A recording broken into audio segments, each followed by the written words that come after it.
오늘 하나님께서 우리들에게 주시는 말씀 창세기 7장 1절부터 5절까지 말씀입니다. 창세기 7장 1절부터 5절까지 말씀을 함께 읽습니다. 여호와께서 노아에게 이르시되 너와 내 온 집은 방주로 들어가라. 이 세대에서 내가 내 앞에 의로움을 내가 보았음이니라. 너는 모든 정결한 짐승은 암수 7씩 부정한 것은 암수 2씩을 내게로 데려오며 공중의 새도 암수 7씩을 데려와 그 씨를 온 지면에 유전하게 하라. 지금부터 7일이면 내가 40주야를 땅에 비를 내려 내가 지은 모든 생물을 지면에서 쓸어버리리라. 노아가 여호와께서 자기에게 명하신 대로 다 준행하였더라. 아멘.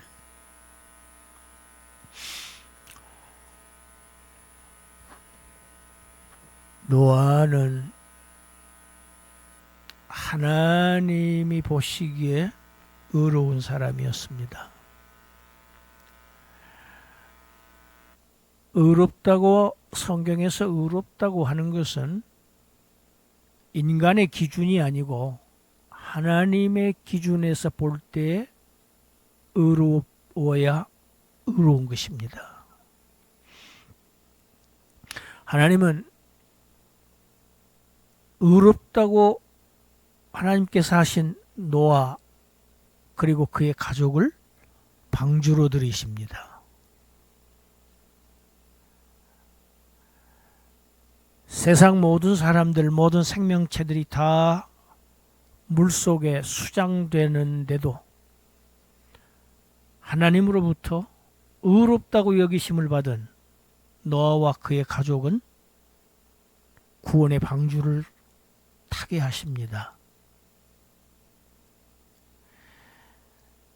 그런데 사람뿐만 아니고 짐승들도 태웁니다. 이 방주에는. 짐승들을 방주에 태우는 것은 하나님께서 창조하신 그 짐승, 그 종족들을 다시 번성하게 하셔서 재창조를 하시기 위한 것입니다. 하나님은 다시 창조하시기를 지금 원하십니다.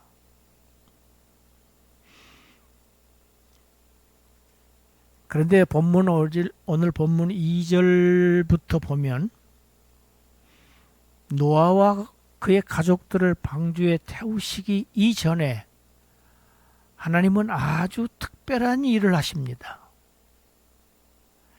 예전에는 볼 수 없었던 일을 하시는데 그 일은 짐승을 두 부류로 구분하시는 일을 하십니다. 정결한 짐승과 부정한 짐승으로 구분을 하십니다.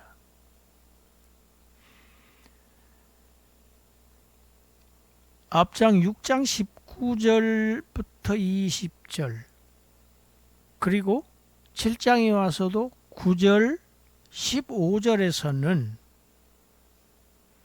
방주에 태워지는 짐승들이 암수 각 한 쌍씩입니다. 암수 한 쌍씩을 태우는 이 구절에서는 주어가 하나님으로 나와요. 엘로힘입니다. 그런데 오늘 본문 2절 3절에서 짐승을 암수 7쌍씩을 태우라고 하시는 장면에서는 주어가 야훼입니다. 여호와입니다. 하나님의 이름을 다르게 사용합니다. 왜 이렇게 기록되었을까?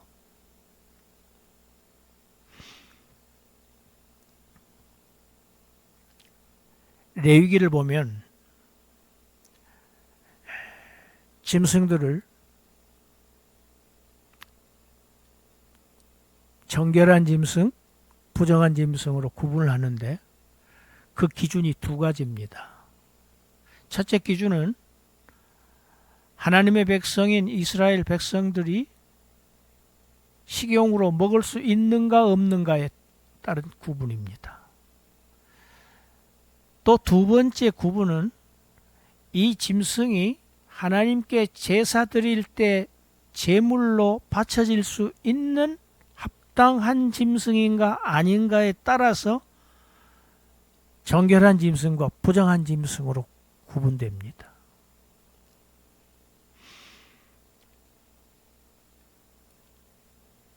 왜 7쌍씩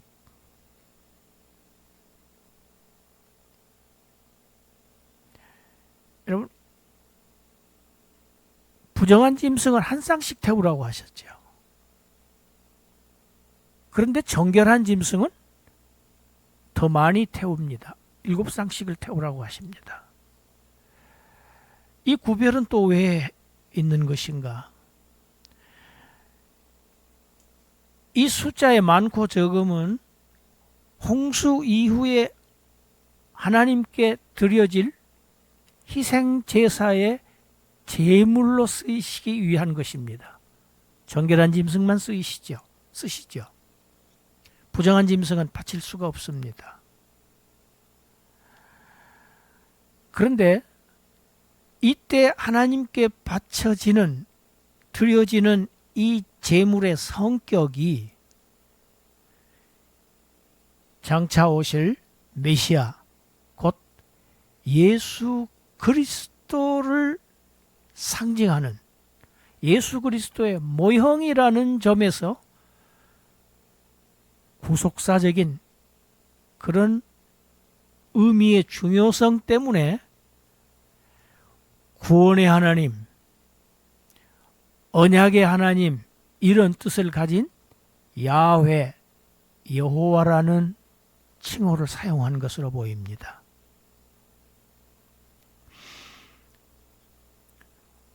본문 5절은 6장 22절 마지막 절을 다시 반복한 것입니다.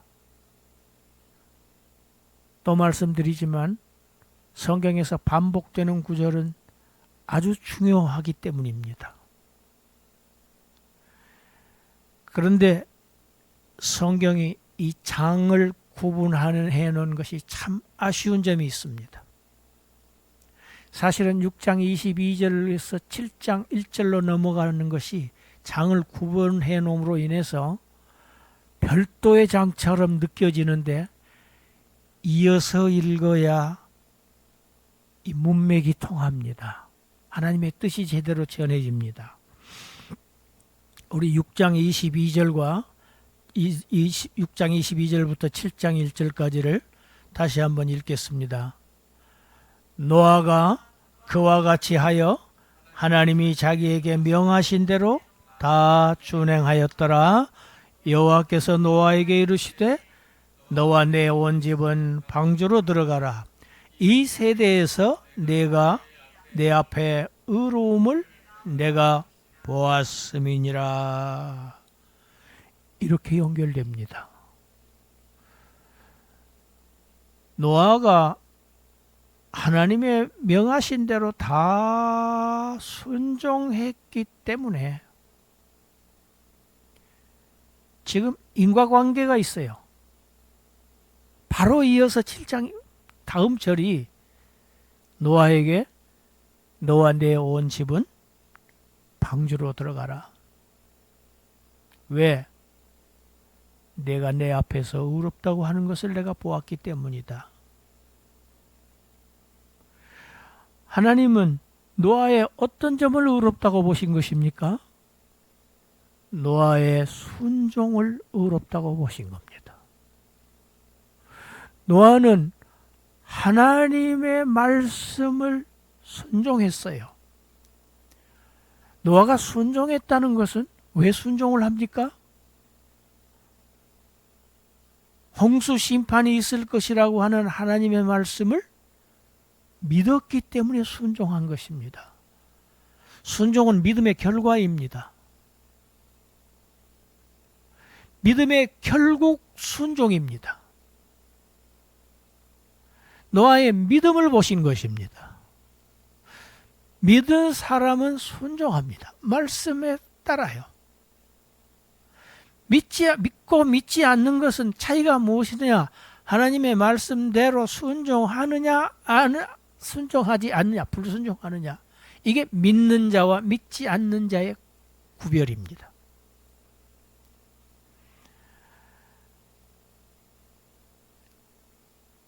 노아는 하나님께서 노아에게 명령하셨어요. 그리고 하나님이 보십니다. 노아에게 어떻게 하나? 여러분, 이 거대한 이 방주를 짓는 일 쉬운 일이 아닙니다. 어마어마한 일입니다. 힘든 일입니다. 수고로운 일입니다. 다른 사람들은 참너 미련하다고 비난받을 일입니다. 그런데도 아랑곳하지 않고 개의치 않고 오직 하나님의 말씀을 그대로 믿고 홍수 심판이 있을 것이라고 하는 이 말씀을 100% 그대로 마음으로 믿어서 순종함으로 인해서 그는 이 구원의 방주 안으로 들이심을 받게 되는 겁니다. 여기서 우리는 하나님이 의롭다고 여겨주시는 것, 곧 하나님의 의라는 것이 도대체 무엇인가? 오늘 설교의 제목입니다. 하나님의 의란 무엇인가? 생각해 보아야 합니다. 원래 절대적인 의미에서의 의는 하나님에게만 있습니다. 사람에게도 조금은 있어요. 그런데 그것은 상대적인 의에 불과합니다. 원래 의는 하나님의 것입니다. 하나님의 속성입니다.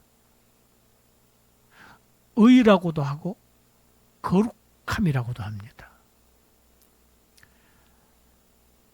사람들도 의로운 모습을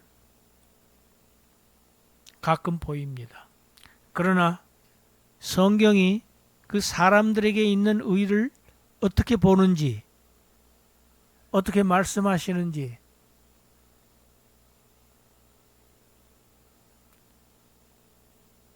우리가 이사야서 64장 6절을 같이 한번 읽겠습니다.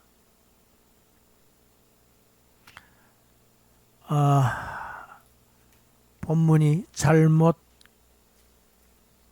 기록이 됐습니다. 성경 찾겠습니다.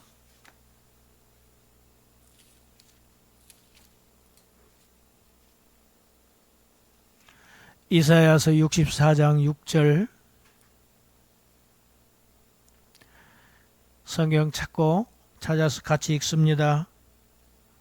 무릇 우리는 다 부정한 자 같아서 우리의 의는 다 더러운 옷 같으며 우리는 다 잎사귀같이 시들므로 우리의 죄악이 바람같이 우리를 몰아가나이다. 아주 오늘 설교에서 굉장히 중요한 성경 구절이 지금 잘못 입력이 됐습니다.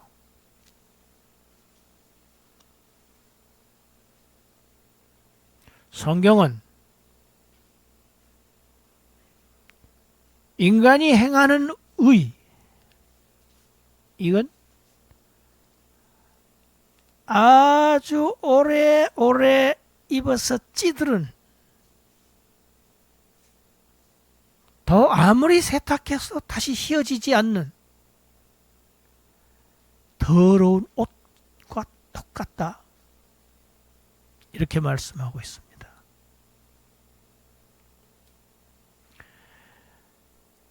아담과 하와가 하나님이 먹지 말라고 명하신 선악과를 따먹습니다. 죄를 짓고 난 다음에 최초로 행한 행위는 무화과 나무 잎을 따서 엮어서 스스로 자기의 몸을 가리는, 자기의 수치를 가리는 그러한 일을 반복해서 행합니다. 열심히 행합니다.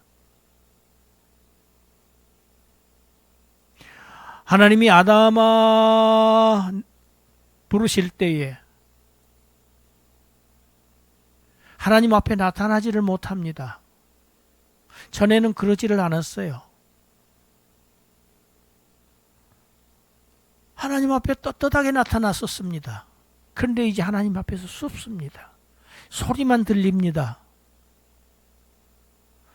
내가 벗었으므로 두려워하여 숨었나이다. 여러분, 아담은 지금 입고 있습니다. 무슨 옷을 입고 있습니까? 무화과 나무 잎으로 엮은 옷을 입고 있습니다. 그럼에도 불구하고 아담 스스로 나는 지금 헐벗은 상태입니다를 고백하는 것입니다. 그 옷은 옷이 아닙니다.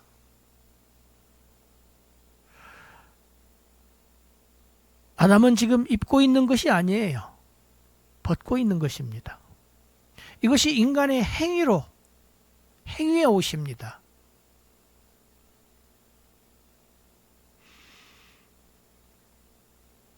벗은 자는 누군가로부터 입혀줄 필요가 있는 사람입니다. 아담이 에덴 동산 낙원에서 헐벗었다는 사실, 이 사실은 아주 중요한 무엇인가가 그에게 주어져야 한다는 것, 입혀져야 한다는 것을 지금 요구하고 있는 장면입니다. 아담이 하나님께 요구하지 않았습니다. 하나님께서 일방적으로 그에게 가죽옷을 지어서 입혀주십니다.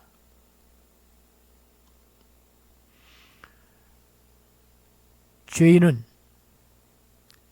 스스로 그 죄를 해결할 능력이 없어요. 가릴 능력이 없어요.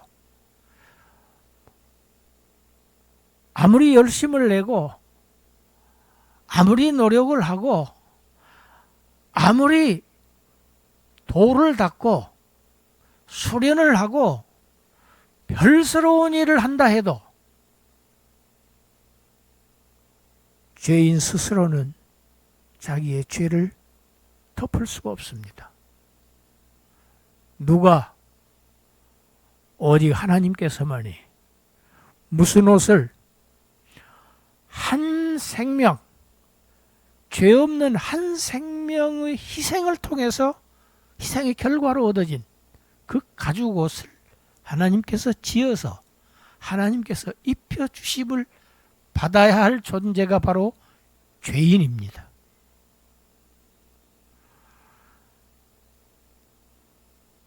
행위의 옷은 더러운 옷입니다. 냄새나는 옷이에요. 여러분, 냄새나는 옷을 입고 있으면 어떻게 됩니까? 사람들이 다 피합니다. 다 코를 감싸줍니다. 사람들이 다 기피합니다. 누구에게도 환영받지 못합니다. 그러나 향내나는 옷, 하나님의 거룩한 향기가 배어있는 이 하나님이 입혀주시는 옷을 입는 자를 하나님께서 의롭다고 하십니다. 그 가죽 옷의 정체가 밝혀집니다. 로마서 3장 20절 22절 우리 함께 읽습니다. 그러므로 율법의 행위로 그의 앞에 의롭다 하심을 얻을 육체가 없나니 율법으로는 죄들을 깨달음이니라. 이제는 율법 외에 하나님의 한 의가 나타났으니 율법과 선지자들에게 증거를 받은 것이라. 곧 예수 그리스도를 믿음으로 말미암아 모든 믿는 자에게 미치는 하나님의 의인이 차별이 없느니라. 먹지 말라. 선악과는 절대 먹어서는 안 된다. 여러분, 이건 율법입니다. 행위를 규제한 율법입니다. 이 율법은, 이 선악을 알게 하는 나무의 기능이 무엇입니까? 아담으로 하여금 나는 어쩔 수 없는 죄이지로구나 하는 것을 깨닫게 하는 기능합니다. 이것이 선악을 알게 하는 나무의 역할입니다. 율법의 기능입니다. 선악을 알게 하는 나무, 이 율법이 사람을 구원하지 못해요. 율법을 지키는 행위로 구원함을 얻을 수 없어요.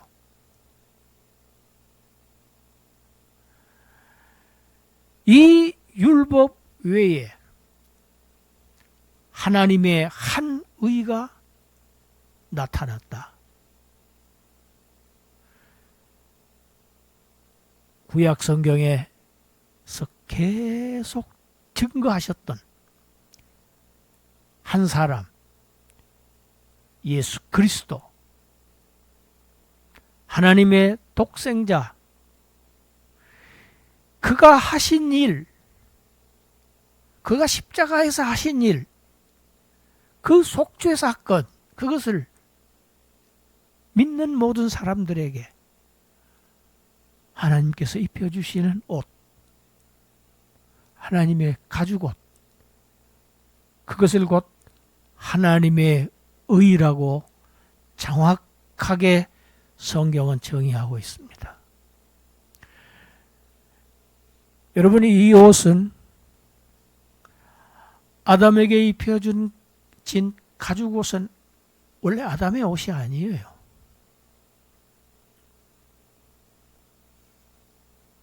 남의 옷입니다. 남의 옷을 입혀주신 거예요.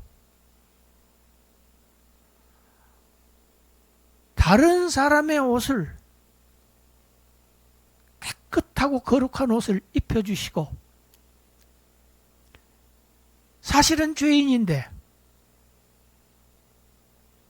다른 사람의 옷을 입혀놓으시고 하나님은 예쁘다고 하십니다. 의롭다고 하십니다. 누가복음에 보면 돌아온 탕자 이야기가 있습니다. 사실 누가는 예수님께 하신 이 비유는 아담 얘기를 하신 거예요. 하나님을 떠난 인생들을 얘기하신 거예요. 그것이 바로 탕자입니다. 하나님 없이도 잘 살 줄 알고 자기 힘으로, 자기 능력으로, 자기 지혜로 얼마든지 잘 살 수 있다고, 아버지의 교훈 같은 거 그런 것 아무 필요 없다고 자신만만하게 아버지를 떠났던 자입니다. 그러나 어떠했습니까? 모두 다 탕진하고 난 다음에야 아버지의 집이 생각난 그 아버지에게 돌아옵니다. 돌아온 아들이 대단한 겁니까? 아닙니다. 아버지는 이 자식이 나가면 다 망해먹고 거지가 될 줄 알면서도 그래도 허락하셨어요. 그리고 그날부터 대문을 잠그지 못하고 항상 열어두고 이 아들을 기다리셨어요. 그리고 마침내 돌아온 이 아들에게 제일 좋은 옷, 가장 값진 옷을 내오라고 그 옷을 입혀주십니다. 그 손에 인장 반지를 끼워주십니다. 여러분, 이 반지는 권위의 상징입니다. 여러분, 하나님의 의를 힘입은 자들, 아직 내적으로 완전하게 의로워지지는 아직 못했지만 하나님의 의가 입혀졌기 때문에 이제는 그들의 상태는 완전해지지 못했지만, 온전해지지 못했지만 그들의 신분이 변한 겁니다. 할렐루야. 신분이 달라졌어요. 하나님의 자녀, 권세. 여러분, 하나님의 자녀는 권세자라고 성경이 정의합니다. 요한복음이.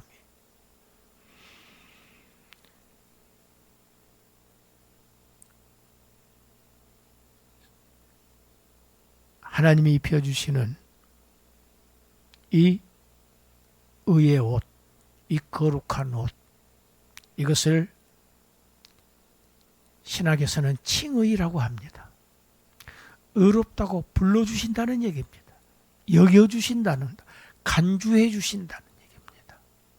아직 온전해지지 못했음에도 불구하고 무엇 때문에? 오직 하나님의 아들을 믿었다는 그 이유 하나 때문에, 그 이유 하나만으로 그를 의롭다고 여기시는 겁니다. 그래서 하나님의 의를 입혀주셨다, 입었다, 의를 힘입었다.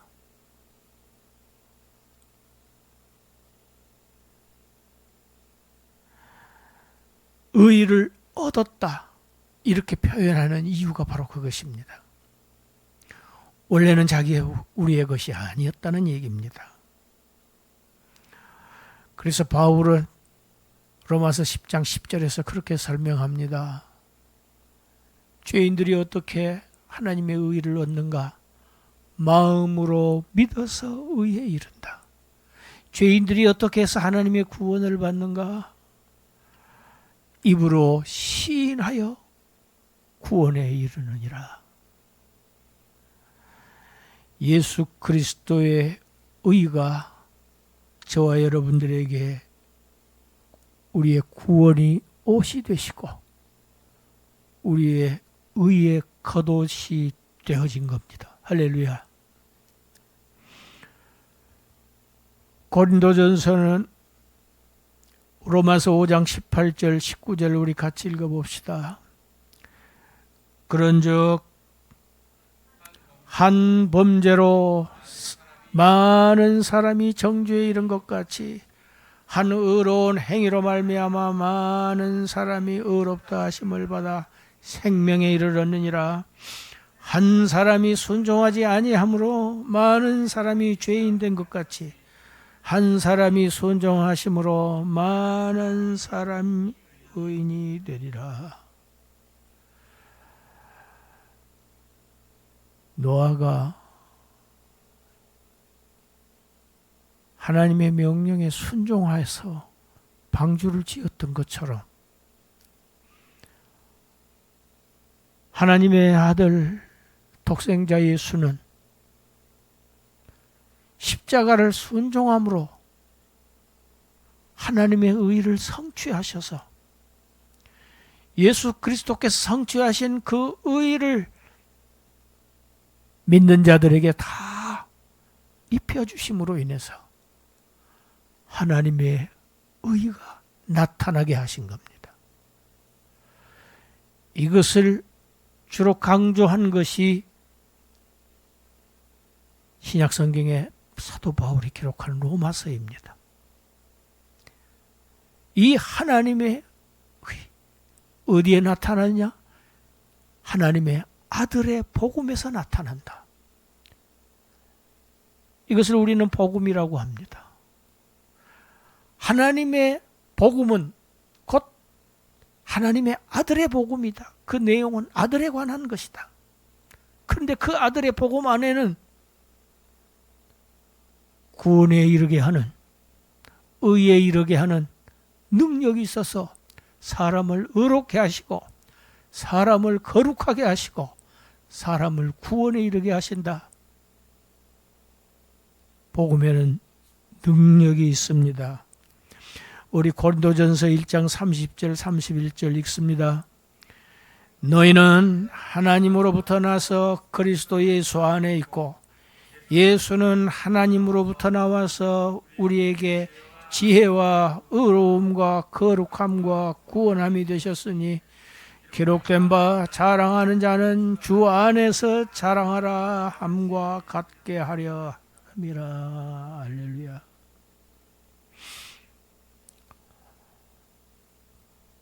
어제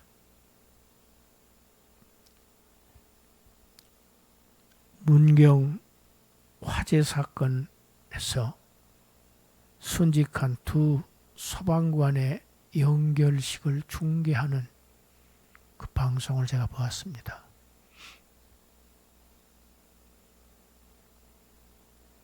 건물 속에 사람이 있는 것 같다는 소리. 있다도 아니에요. 있는 것 같다는 거예요. 그 소리 듣고 지체 없이 불길 속으로 뛰어들어서 자신의 생을 불길 속에서 마감한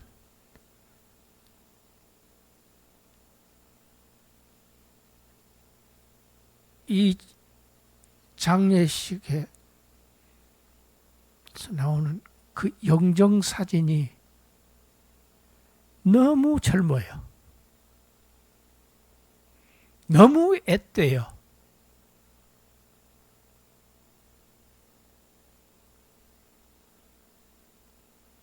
무슨 생각을 하고 불길 속으로 뛰어들어갔을까? 자신을 생각했다면 들어갔을까? 가족을 생각했다면 들어갔을까? 아니에요. 한 가지밖에 안 해요. 불 속에 있는 사람 살려야겠다.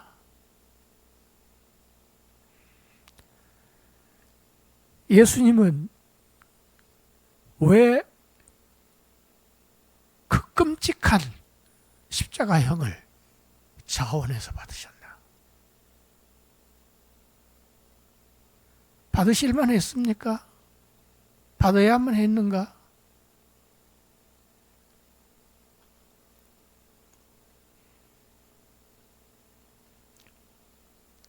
하나님의 의의는 자기 아들을 죽여서 죄인들을 살리시는 하나님의 사랑입니다. 하나님의 의의는 살릴 가치가 없는 죄인들을 살리시고 죄를 알지도 못하시는 자기 아들을 죽이기까지 하시는 정말 어처구니 없는 사랑. 그것이 기독교의 복음이에요. 그 결과 저와 여러분이 생명을 얻었어요. 살았습니다.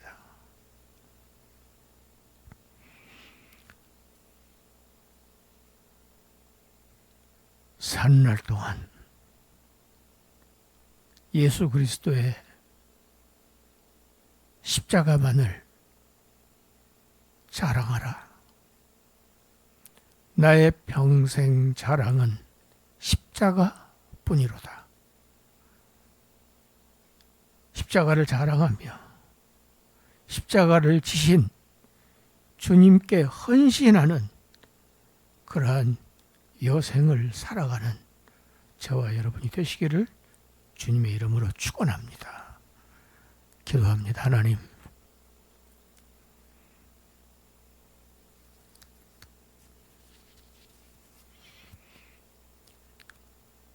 죄인을 위해서 아들을 버리신 그 하나님의 진짜 사랑을 받은 저희들,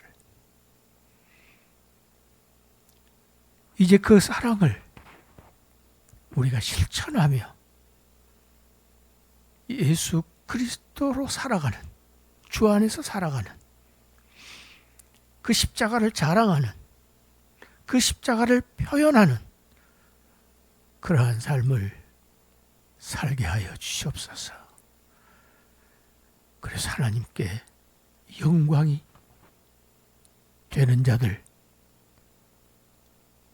되게 하여 주시옵소서. 예수님 이름으로 기도드리옵나이다. 아멘.